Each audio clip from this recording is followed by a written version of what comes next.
GHMC పరిధిలో ఉన్న డివిజన్లు రెట్టింపు చేస్తా ఉన్న కార్యక్రమం డీలిమిటేషన్ కార్యక్రమం అయితే చేపడతా ఉంది. దాంట్లో భాగంగానే వార్డుకి సంబంధించిన ఫిర్యాదులు ఉంటే ఇవ్వండి అన్న కూడా జిహెచ్ఎంసీ అధికారులు ఇటు మేయర్ కూడా చెప్పిన పరిస్థితి కనబడతా ఉంది. కమిషనర్ కూడా చెప్పారు. దానిలో భాగంగానే దాదాపుగా ఈ 300 డివిజన్లు ఏవైతే ఉన్నాయో వాటి నుండి 3000కు పైగానే మరి ఫిర్యాదులు వచ్చిన పరిస్థితి కనబడుతుంది. వాటి మీద ఈరోజు ప్రత్యేకంగా చర్చల కోసం అయితే జిహెచ్ఎంసీ కౌన్సిలింగ్ మీటింగ్ అయితే ఏర్పాటు చేయడం అయితే జరిగింది. దాంట్లో కొంత ఉత్కంఠ వాతావరణం అయితే నెలకొంటున్న పరిస్థితి కనబడుతుంది. గతంలో ఏవైతే డీలిమిటేషన్ సంబంధించిన ఏవైతే డివిజన్లకు సంబంధించిన ఏవైతే జరిగాయో అప్పుడు పారదర్శకంగా జరిగింది. అక్కడ ప్రజలను గణనీయంగా అంటే జనాభా ప్రకారం తీసుకొని అక్కడ చేశారు. కానీ ఇక్కడ ఎటువంటి వాటిని తీసుకుని అంటే ఇటు జనాభా పరంగా తీసుకున్నారా, పాపులేషన్ పరంగా తీసుకున్నారా, లేకుంటే ప్రాంతీయ భేదాలను తీసుకున్నారా, ఏ విధంగా తీసుకున్నారు, ఈ డివిజన్లను ఏర్పాటు చేయడానికి గల కారణాలు ఏంటి అన్నట్టు కూడా ఇటు కార్పొరేటర్లు అడుగుతున్న పరిస్థితి కనబడుతుంది. కొంత గందరగోళం వాతావరణం అయితే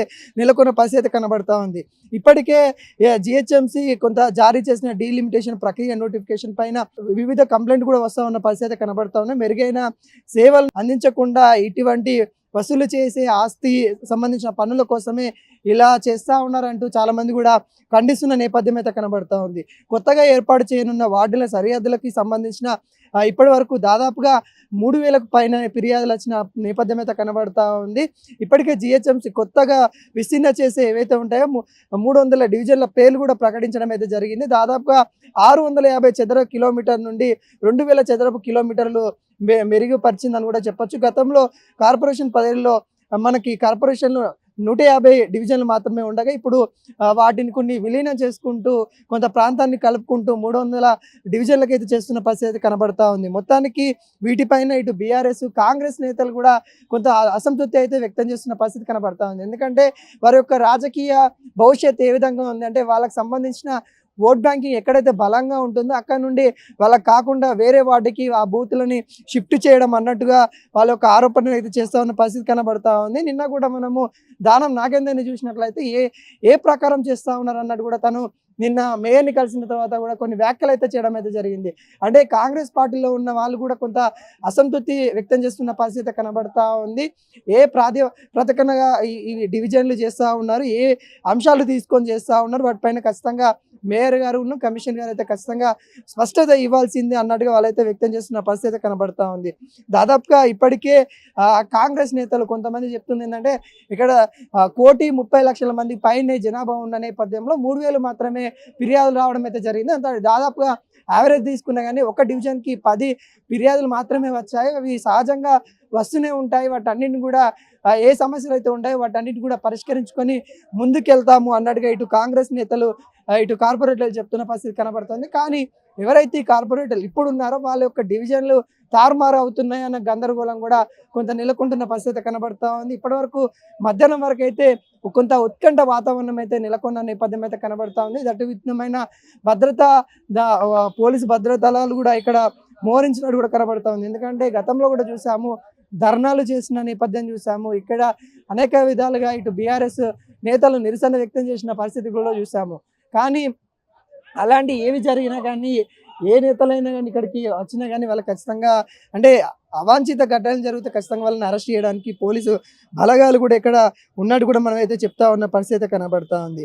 ఇటీవల united federation of residency welfare అసోసియేషన్లోనే 6,500 మంది సభ్యులు డీలిమిటేషన్పై గందరగోళం వ్యక్తం చేయడం అయితే జరిగింది. గతంలోనే దీనికి సంబంధించిన వ్యతిరేకత భారీ స్థాయిలో ఉండడం అయితే జరిగింది. కానీ వ్యూహాలు రచిస్తూ అంటే గ్రేటర్ హైదరాబాద్ని మహానగరంగా తీర్చిదిద్దాలనే ఆలోచనలో ఇటు కాంగ్రెస్ ప్రభుత్వం వెళ్తూ ఉంది. ఏదైతే హైదరాబాదు నడిబొడ్డు మాత్రమే ఇటు అభివృద్ధికి నోచుకుంటా ఉంది. పరిసరాలు ఏవైతే ఉంటాయో, సరిహద్దులు ఏవైతే ఉంటాయో, హైదరాబాద్ సరిహద్దులు ఏవైతే ఉంటాయో గ్రామీణ ప్రాంతాలుగా ఉంటుందో వాటిని కూడా సిటీగా మెగా సిటీగా ఇక్కడ అత్యంత అంటే మన భారతదేశంలోనే ఒక మెగా సిటీగా తీర్చిదిద్దాలనే ప్రయత్నాలు అయితే ఇటు ప్రభుత్వం చేస్తున్న నేపథ్యం అయితే కనబడుతుంది. వీటన్నిటికి కూడా కొత్త వ్యూహాలతోనైతే ఇటు కాంగ్రెస్ పార్టీ ముందుకెళ్తున్న పరిస్థితి కనబడుతుంది. కానీ వీటికి వ్యతిరేకంగా ఇటు బీఆర్ఎస్ నేతలు, ఇటు బీజేపీ నేతలు చెప్తున్న పరిస్థితి కనబడుతుంది. ముఖ్యంగా బీజేపీ నేతలు చాలా వరకు అయితే మండిపడతా ఉన్నారు. ఎందుకంటే ఎంఐఎం సంబంధించిన కార్పొరేట్ స్థానాలు ఎక్కడ కూడా కదలలేదు. కానీ ఈ సనత్ నగర్ కావచ్చు, లేకుంటే అంబర్పేట కావచ్చు, వీటిలో ప్రధానంగా ఓట్ బ్యాంకింగ్ ఎక్కడ, బీసీల ఓట్ బ్యాంకింగ్ ఎక్కడ ఉంటాయి, మైనారిటీ ఓట్ బ్యాంకింగ్ ఎక్కడ ఉంటాయి, వాటికి సంబంధించిన అంటే ఇక్కడ కులాల ప్రాతినిధ్యంగా చేశారు. ఎంఐఎంకి అనుకూలంగా ఇక్కడ డీలిమినేషన్ జరుగుతూ ఉంది. అలా కాకుండా జనాభా ప్రకారం చేస్తారా, లేకుంటే ప్రాంతీయ ప్రకారం చేస్తారా, ఎంత విస్తీర్ణ ప్రకారం చేస్తారా అనే దాని మీద క్లారిటీ ఖచ్చితంగా ఇవ్వాలి అన్నట్టు కూడా ఇటు బీజేపీ నేతలు కోరుతున్న పరిస్థితి కనబడుతోంది. వాళ్ళు కోర్టుకు కూడా వెళ్ళడానికి మేము సిద్ధంగా ఉన్నాం, న్యాయపరమైన ఖచ్చితంగా పోరాడుతాం అన్నట్టు కూడా ఇటు బీజేపీ నేతలు అయితే పిలుపునిస్తూ ఉన్న పరిస్థితి కనబడుతోంది. తలసాని శ్రీనివాస్ యాదవ్ కూడా సంచలన వ్యాఖ్యలు చేశారు. మేయర్ గారిని మీ గుండెల పైన చేసుకొని మాట్లాడండి, మీరు చెప్పండి, నిజాలు మాత్రమే మాట్లాడుకుందాము, ఇక్కడ మీరు చేసేది పద్ధతేనా అని తన వ్యాఖ్యలు కూడా ఇప్పుడైతే కొంత సంచలనంగా మారుతున్న పరిస్థితి కనబడుతూ ఉంది. అంటే ఈ పద్ధతి ఏదైతే ఉంటుందో ఈ పద్ధతి రాత్రికే చేయడాన్ని కొన్ని అనుమానాలు రేకెత్తిస్తూ ఉన్నాయి.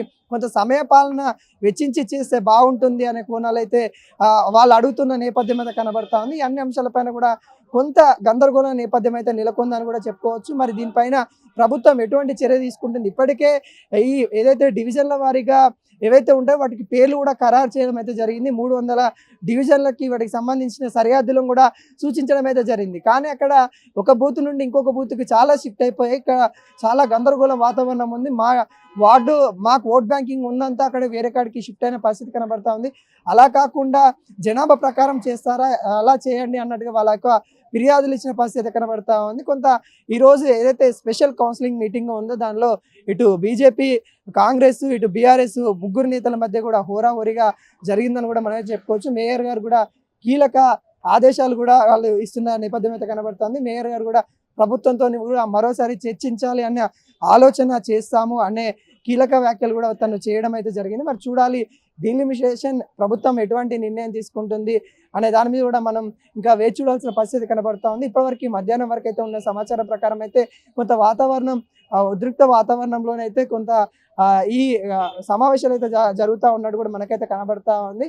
ఇప్పటికీ సమావేశాల్లో ఉన్న అంటే నేతలు ఎవరైతే ఉంటారో, కార్పొరేటర్లు ఎవరైతే ఉంటారో వాళ్ళ ఫిర్యాదులు అందిస్తూ ఇంకా బయటికి రాని పరిస్థితి అయితే కనబడతా ఉంది. మరి వాళ్ళు వాళ్ళ గతంలో అయితే వాళ్ళ యొక్క ఎప్పుడైతే ఈ జీవోని తీసుకొచ్చారో జీవోని తీసుకొచ్చినప్పుడే వాళ్ళ యొక్క వ్యతిరేకతను అనేది అప్పుడే చూపించారు. కానీ ఇప్పుడు కూడా మరోసారి వాళ్ళ యొక్క గలం వినిపించే పరిస్థితి అయితే కనబడుతుంది. మరి చూద్దాం ప్రభుత్వం ఎటువంటి నిర్ణయాలు తీసుకుంటుంది, ప్రతిపక్షాలు కూడా ఎటువంటి ఆరోపణలు పైన పోరాడతారు అనేది కూడా మనం ఇంకా వేచి చూడాల్సిన పరిస్థితి అయితే కనబడుతుంది.